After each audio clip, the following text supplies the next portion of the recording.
নিশ্চয়কৈ পঞ্চায়ত পুনৰ নিৰ্ধাৰণৰ কেন্দ্ৰ কৰি চাৰিওফালে খুবৰ জুই জ্বলা দেখিবলৈ পোৱা গৈছে। খুবৰ জুই দেখিবলৈ পোৱা গৈছে গোৱালপাৰাৰ মাটিয়াটো সহযোগী ভিডিঅ'জালি সঞ্জীৱ আৰু মই এই মুহূৰ্তত মাটিয়া ৰাজচক্ৰৰ কাৰ্যালয়ৰ সন্মুখত আছোঁ আৰু দেখিবলৈ পোৱা গৈছে মাটিয়া যি আচলতে উন্নয়ন খণ্ড আছে সেই উন্নয়ন খণ্ড বিলুপ্তকৰণৰ বিৰুদ্ধে আচলতে তেওঁলোকে ওলাই আহিছে। বিশেষকৈ মাটিয়া উন্নয়ন খণ্ড বিলুপ্তকৰণৰ আচলতে এটা সিদ্ধান্ত লোৱা হৈছে পঞ্চায়ত পুনৰ নিৰ্ধাৰণৰ যোগেদি, কিন্তু এই কাৰ্যৰ ইয়াৰ সৰ্বসাধাৰণ ৰাইজক ক্ষুপিত কৰি তুলিছে। মই পোনে পোনে প্ৰতিবাদী জনতাৰ চিকাত যাবলৈ চেষ্টা কৰিম। আজি আপোনালোকে প্ৰতিবাদ সাব্যস্ত কৰিছে, বিশেষকৈ পঞ্চায়ত পুনৰ নিৰ্ধাৰণৰ কেন্দ্ৰ কৰি এক ক্ষোভৰ জুই জ্বলা দেখিবলৈ পোৱা গৈছে। আপোনালোকে আপোনালোকৰ ব্লক বিলুপ্তিৰ বিৰুদ্ধে ওলাই আহিছে। 1954 চনত স্থাপিত মাটিয়া এটা ঐতিহাসিক ব্লক। তেতিয়াৰ প্ৰয়াত মুখ্যমন্ত্ৰী বিশ্ৰাম মেধিৰ শাসনকালত আচলতে মাটিয়া ব্লক স্থাপন কৰা হৈছিল। আমাৰ মতে আচলতে মাটিয়া ব্লক গোটেই গোৱালপাৰা জিলাৰ ভিতৰত এটা প্ৰথম ব্লক। এই ঐতিহ্যমণ্ডিত ব্লক যেতিয়া আমাৰ পঞ্চায়তৰ খচৰা তালিকা প্ৰকাশ হ'ল, খচৰা তালিকাত আমাৰ এটা দৃষ্টিগোচৰ হৈছে যে মাটিয়া ব্লক আচলতে বিলুপ্তিকৰণ কৰা হৈছে। সেইকাৰণে আমি আচলতে এই অঞ্চলৰ ৰাইজক ক্ষোভিত হৈছে। আমি চৰকাৰক দাবী জনাইছোঁ আমাৰ মাটিয়া ব্লক যাতে বাহাল ৰাখে, তাৰ কাৰণে আমি দাবী জনাইছোঁ।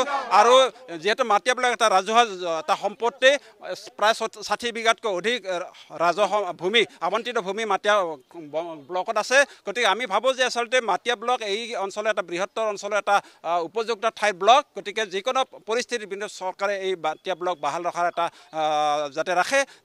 খচৰা তালিকাত যি মাটিয়া বিলুপ্তিকৰণৰ যি চেষ্টা চলাইছে সেই চেষ্টা যাতে পুনৰ বিবেচনা কৰি মাটিয়াতে যাতে খণ্ড উন্নয়ন কাৰ্যালয় ৰখাৰ ব্যৱস্থা কৰে, তাৰ কাৰণে আমি এই আন্দোলনৰ জৰিয়তে চৰকাৰৰ ওচৰত দাবী জনাইছোঁ। মাটিয়া ব্লক এতিয়া সূৰ্যগিৰি ব্লকেৰে নামাকৰণ কৰা হ'ব আৰু তাৰ স্থানো আচলতে পৰিৱৰ্তন কৰা হৈছে। গতিকে কি ক'ব ইয়াৰ যোগেদি আৰু আপোনালোকৰ কেনেধৰণৰ অসুবিধা হ'ব?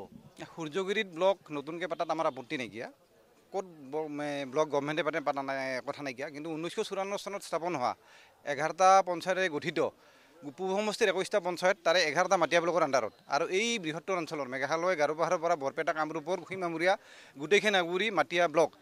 আগতে আছিল কি ছিনিয়ৰ ব্লকৰ নামত সমষ্টি নামাকৰণ কৰিব। 2002 চনত মহকুমা দাবী সমিতি গঠন হৈছে মাটিয়া মহকুমা লাগে বুলি। সমষ্টিটো গ'ল, মহকুমা দূৰৰ কথা, এতিয়া থকা ব্লকখনো ইয়াৰ পৰা বিলুপ্তি ঘটাই দিয়া হৈছে। এই অঞ্চলৰ বৃহত্তৰ ক্ষতি হ'ব। গতিকে নতুনকৈ ব্লক পাতাত আমাৰ বেলেগত আপত্তি নাই, কিন্তু মাটিয়া খণ্ডন কাৰ্যালয়ক মাটিয়া খণ্ডন কাৰ্যালয় হিচাপে বাহাল ৰখাৰ আমাৰ এইটোৱে প্ৰবল দাবী। নিশ্চয়কৈ এনেদৰে আচলতে দেখিবলৈ পোৱা গৈছে খুবৰ জুই জ্বলিছে। বিশেষকৈ পঞ্চায়ত আচলতে পুনৰ নিৰ্ধাৰণৰ কেন্দ্ৰ কৰি চাৰিওফালে খুবৰ জুই দেখিবলৈ পোৱা গৈছে। যদি মাটিয়া ব্লক বিলুপ্তি কৰি সূৰ্যগিৰি ব্লক বনায়, তেতিয়াহ'লে শিমিলিতলা অঞ্চলৰ ৰাইজৰ কেনেধৰণৰ অসুবিধা হ'ব বা আন যি দূৰৰ লোক আছে? শিমিলিতলা নহয়, পদুপাৰাৰ পৰা মানুহ আহিব লাগিব 50 কিলোমিটাৰ সূৰ্যগিৰিত, আৰু আমি যাব লাগিব কোচবিহাৰ 20 কিলোমিটাৰত। এইটো কি সম্ভৱ নেকি? আজি য'ত চৰকাৰে কৈছে যে প্ৰশাসন ৰাইজৰ ওচৰত লৈ যাব, এই কি সিদ্ধান্ত নেকি চৰকাৰৰ? এইটো সিদ্ধান্ত আমি কেতিয়াও মানি নলওঁ। কাৰণ কথাটো হৈছে কি যে তেওঁলোকে এটা ৰাজনৈতিকভাৱে এটা সিদ্ধান্ত ল'ব, আমি মানি ল'ম, আৰু ৰাজনৈতিক সিদ্ধান্ত জাপি দিব, আমি কেতিয়াও মানি নলওঁ। বিভিন্ন দলৰ মানুহ আপোনালোকে চব দল, ইয়াতে কোনো দল মতৰ কথা নহয়, সকলো দলে ক্ষতিগ্ৰস্ত হ'ব। এই অঞ্চলৰ যিবিলাক ব্যৱসায় বাণিজ্য কৰা মানুহ সেইবিলাক ক্ষতিগ্ৰস্ত হ'ব। যিবিলাক ই ৰিক্সা সাধাৰণ যান বাহন চলাই থাকে তেওঁলোকে ক্ষতিগ্ৰস্ত হ'ব। যিবিলাক চেল্ফ হেল্প গ্ৰুপৰ মানুহ আছে, সৰ্বসাধাৰণ ৰাইজ ওলাই আহিছে, ওলাই আহিছে, কাৰণ নিজৰ অধিকাৰ সাব্যস্ত, কাৰণ তেওঁলোকে নিজে বুজি পাইছে যে আজি পখৰ ৰ'দত তেওঁলোকে কিয় আহিছে। তেওঁলোকে নিজে অনুভৱ কৰিছে যে তেওঁলোকে বিশেষকৈ মহিলাসকল সাংঘাতিক ক্ষতিগ্ৰস্ত হ'ব। আৰু এটা পুৰণা ব্লক 1954 চনৰ য'ত 60 বিঘাৰ অধিক মাটি আছে, কোটি কোটি টকাৰ সম্পত্তি আছে, সেই ব্লকটো তেওঁলোকে এটা সিদ্ধান্ত, চৰকাৰে এটা সিদ্ধান্ত ল'ল আৰু আমি মানি ল'ম।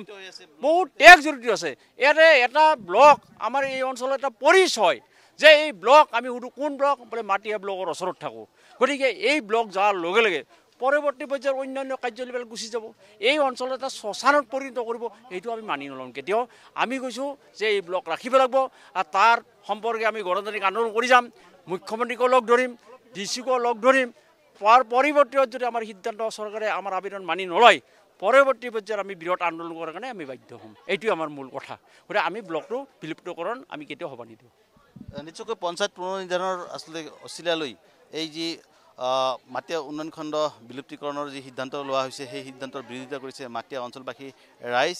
দল মত নিৰ্বিশেষে আচলতে সকলোৱে ওলাই আহিছে, আৰু এই যি চৰকাৰৰ যি সিদ্ধান্ত এই সিদ্ধান্ত পুনৰ বিবেচনা কৰাৰ কাৰণে তেওঁলোকে দাবী উত্থাপন কৰিছে আৰু ইয়াৰ জৰিয়তে যাতে মাটিয়াৰ ব্লক কোনো পধ্যেই যাতে স্থানান্তৰ কৰা নহয় বা বিলুপ্তকৰণ নহয় তাৰ তেওঁলোকে দাবী জনাইছে আৰু দাবী জনাই এনেদৰে তেওঁলোকে আজি মাটিয়া ৰাজহ চক্ৰ বিষয়াৰ কাৰ্যালয়ত ধৰ্ণা কাৰ্যসূচী ৰূপদান কৰা দেখিবলৈ পোৱা গৈছে।